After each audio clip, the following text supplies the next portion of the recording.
keadaan zaman ini mempengaruhi orang, ya. Di dalam kehidupan gereja pun keadaan zaman ini sangat-sangat mempengaruhi. Apa yang nampak di depan mata seringkali tidak sesuai dengan apa yang Tuhan inginkan. Ya.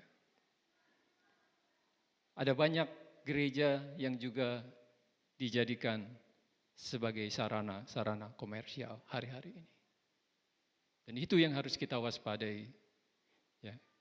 Itu yang harus kita teliti. Begitu banyak pelayan-pelayan Tuhan yang melayani bukan untuk kemuliaan Tuhan dan bukan untuk kepentingan jemaat. Tetapi pelayanan dilakukan untuk kepentingan komersial dan memenuhi kebutuhan diri sendiri.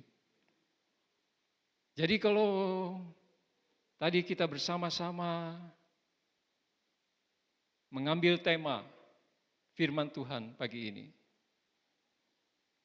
ukuran pelayanan adalah pengorbanan. Mari kita mempelajarinya dengan hati yang terbuka. Tak seorang pun dapat mengabdi kepada dua tuan. Karena jika demikian, ia akan membenci yang seorang dan mengasihi yang lain. Atau ia akan setia kepada yang seorang dan tidak mengindahkan yang lain. Ya. Tidak mungkin kita mengabdi kepada dua tuan, ya. Kepada mamon, yaitu hal-hal yang nampak tadi, kekayaan, kemewahan, harta, uang, ya, dan kepada Allah. Tidak mungkin kita mengabdi kepada dua-duanya. Disinilah bahayanya. Orang tidak sadar seringkali, pelayan-pelayan Tuhan seringkali tidak menyadari pergeseran ini. Ya. Itulah sebabnya banyak orang yang terjebak oleh mamon ini di dalam pelayanan.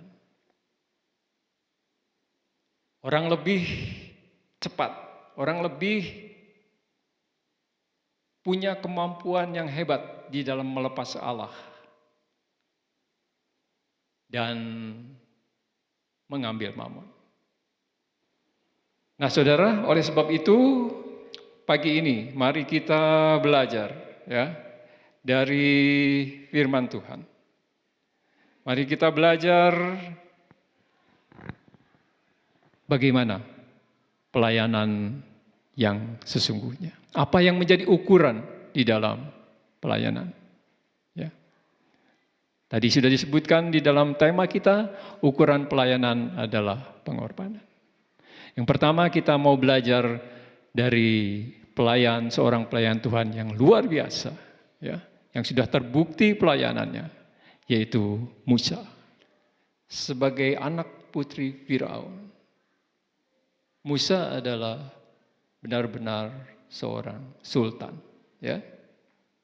Dia memiliki fasilitas, kekayaan yang sudah tersedia. Dia tinggal di istana putri Firaun yang sangat megah. Kalau dia hidup hari ini, maka di Instagramnya kita akan dapat melihat bagaimana dia bisa berfoto di berbagai sudut istananya. Ya. Bagaimana kita bisa melihat dia bisa mengendarai berbagai kereta kuda, ya, yang dimiliki oleh putri Firaun. Musa meninggalkan kehidupan di istana sebagai anak putri Firaun. Dia memilih untuk hidup menggembalakan domba. Ya, 40 tahun lamanya menggembalakan domba. Bayangkan 40 tahun menggembalakan domba.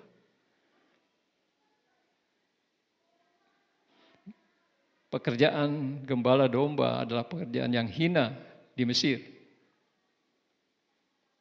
Ya, dari seorang anak putri Firaun menjadi seorang penggembala domba. 40 tahun lamanya. Bukan hanya itu, ya, yang dilakukan Musa. Setelah berumur 80 tahun, dia memimpin bangsa Israel untuk keluar dari tanah Mesir menuju Kanaan. 40 tahun lagi dia mengembara, ya, kurang lebih 40 tahun lagi dia mengembara keluar dari tanah Mesir menuju Kanaan. Dia melewati berbagai gurun yang panas, cuaca yang tidak menentu. Dan bukan hanya itu, ya saudara, yang dia hadapi adalah bangsa Israel. Ya, kita tahu bagaimana bangsa Israel, bangsa yang dikatakan sebagai bangsa yang keras tengkuk. Ya. Musa rela mati dalam kebinasaan untuk membela bangsa Israel. Bagaimana kita sebagai pelayan-pelayan Tuhan?